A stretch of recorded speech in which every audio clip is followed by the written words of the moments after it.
Hello friends, स्वागत है आप सभी का सी बिविकल आर्ट्स क्लास में। आप सभी को इस चैनल की तरफ से ढेर सारी बधाइयां आपके रिजल्ट के लिए। लेकिन ऐसे बहुत सारे लोग हैं जो किसी विषय में फेल हो गए हैं या फिर जिनका पेपर छूट गया था, उनके बारे में आज इस वीडियो में बात करने वाले हैं। यानी कंपार्टमेंट का फॉर्म कब आएगा और कंपार्टमेंट का फॉर्म कितने विषय में भर सकते हैं, कौन कौन भर सकते हैं, जो फेल हो गए हों कितने विषय में भर सकते हैं, पूरा डिटेल में इस वीडियो में चर्चा करने वाले हैं। यानी कंपार्टमेंट के संबंधित पूरी डाउट आपकी क्लियर हो जाएगी। तो चलिए शुरुआत करते हैं। सबसे पहले आपको बता दें कि यूपी बोर्ड 10वीं और 12वीं के नतीजे जारी हो चुके हैं। इसमें से कुल मिला के हाई स्कूल में 90.11% बच्चे इस बार पास हुए हैं। वहीं बात करें इंटरमीडिएट में, तो इंटरमीडिएट में 81.15% बच्चे उत्तीर्ण हुए हैं। हाई स्कूल में जो टॉपर हैं वो जालौन के यश प्रताप सिंह हैं और इन्होंने जो है 97.83% जो है प्राप्त किया है। वहीं बात करें इंटरमीडिएट में, तो महक जायसवाल जो है इंटरमीडिएट में टॉपर हैं। चलिए मेन मुद्दे पे बात करते हैं और बात करते हैं कि जो है अगर आपका किसी भी विषय में जो है कंपार्टमेंट आया है यानी फेल हो गए हैं, तो कैसे क्या कर सकते हैं, कितने विषय में कंपार्टमेंट भर सकते हैं। तो इसके माध्यम से मैं आपको समझाने की कोशिश कर रहा हूं। यहाँ पे आप 2025 का रिजल्ट दे सकते हैं और इसमें देखिए स्पष्ट तौर पे लिखा गया है कि हिंदी में 14 नंबर मिला है इनको। इनका मतलब ये कि यहाँ पे एफ लिखा है, ये फेल हो गए हैं। और दूसरी बात ये है कि ज्योग्राफी में इनको 15 नंबर मिला है और यहाँ पे 45 नंबर है, लेकिन जो है इसमें भी ये फेल हो गए क्योंकि थ्योरी में जो है 15 नंबर मिला है। अब बता दें कि आपको देखिए पहले बता दें कि 12 में कितने विषय में आप कंपार्टमेंट भर सकते हैं। तो देखिए अगर जो है आप 12 में हैं और 12 में 2 विषय में फेल हो गए हैं, 2 विषय में, तो आप कंपार्टमेंट नहीं भर सकते हैं। ये बात ध्यान रखिएगा। अगर आप 2 विषय में फेल हो गए हैं, जैसे कि देखिए ये इंटर का है, ठीक है, तो ये 2 विषय में फेल हो गए हैं, ये कंपार्टमेंट नहीं भर सकते हैं, इनको 12 फिर से पढ़ना पड़ेगा।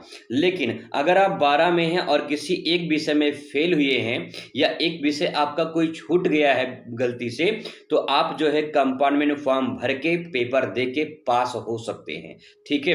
अगर वहीं बात करें आप 10वीं में हैं और 10वीं में अगर आप 2 विषय में फेल हो गए हैं, तो आप एक विषय का पेपर देकर पास हो सकते हैं।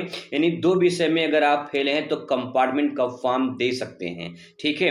12 में अंतर इतना है और 10 में अंतर इतना है कि यहाँ पे 10 वाले 2 विषय में भर सकते हैं और 12 वाले एक विषय में भर सकते हैं। ठीक है। अब यहाँ पे अगर एक विषय में अगर फेल हो जाते हैं तो आप पास माने जाते हैं, इसमें दिक्कत नहीं होता है। इसीलिए एक विषय का जो है आप कंपार्टमेंट देके पास हो सकते हैं। लेकिन अगर इंटरमीडिएट में आप 2 विषय में फेल हैं तो आप कंपार्टमेंट नहीं दे पाएंगे। अगर एक विषय में है तो कंपार्टमेंट देके आप पास हो सकते हैं।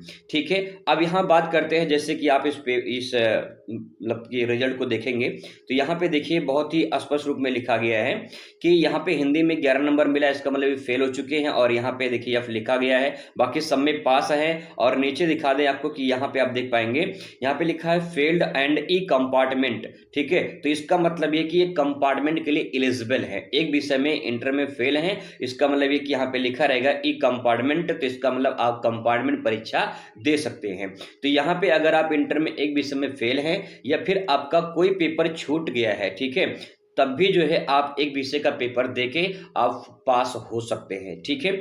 अब सवाल ये है कि कब तक जो है आपका कंपार्टमेंट का फॉर्म आएगा। तो देखिए कंपार्टमेंट का जो फॉर्म है वो आएगा कम से कम मान के चलिए कि 15-20 दिन के बाद आएगा। ठीक है। 15-20 दिन के बाद आएगा। जब आएगा तो आपको इसी चैनल पर सूचित करेंगे कि जो है कैसे फॉर्म भरना है, क्या करना होगा, आप भर सकते हैं कि नहीं भर सकते हैं, पूरा डिटेल में आपको उस वीडियो में जानकारी मिलेगी। 15-20 दिन तक आप वेट करिए। ठीक है। उसके बाद जो है फॉर्म आएगा, यानी मान के चलिए कि मई के लास्ट में फॉर्म आएगा। ठीक है। मई के लास्ट में फॉर्म आएगा। उससे पहले स्कूटनी का फॉर्म आएगा। ठीक है। उससे पहले जो है स्कूटनी का फॉर्म आएगा। स्कूटनी का मतलब होता है कि जिनका नंबर कम आया है वो अपना स्कूटनी करवा सकते हैं। अगर आपका नंबर कम आया है और आप स्कूटनी करवाना चाहते हैं तो आप करवा सकते हैं। उसके लिए मैं आपको प्रॉपर फुल वीडियो बना दूंगा जिसमें स्कूटनी के बारे में ही चर्चा करेंगे। आई होप कि आपको ये डाउट क्लियर हो चुका होगा कंपार्टमेंट से संबंधित। कंपार्टमेंट में एक विषय में अगर आप फेल हैं इंटर में तो आप भर सकते हैं। अगर हाई स्कूल में 2 विषय में फेल हैं तब भी भर सकते सकते हैं, लेकिन अगर 3 विषय में फेल हैं हाई स्कूल में तो नहीं भर सकते हैं, और इंटर में अगर 2 विषय में फेल हैं तो नहीं भर सकते हैं। ठीक है, जैसे बहुत सारे लोग हैं जिनका एक पेपर छूट गया है इंटर में और एक विषय में मान लो फेल हो गए हैं तो नहीं भर सकते हैं। ठीक है, क्योंकि एक ही विषय में आप एलिजिबल होते हैं, और अगर आप जो है 2 विषय में हैं तो नहीं हो पाएगा। चलिए मुलाकात करते हैं अगली वीडियो में। Thanks for watching.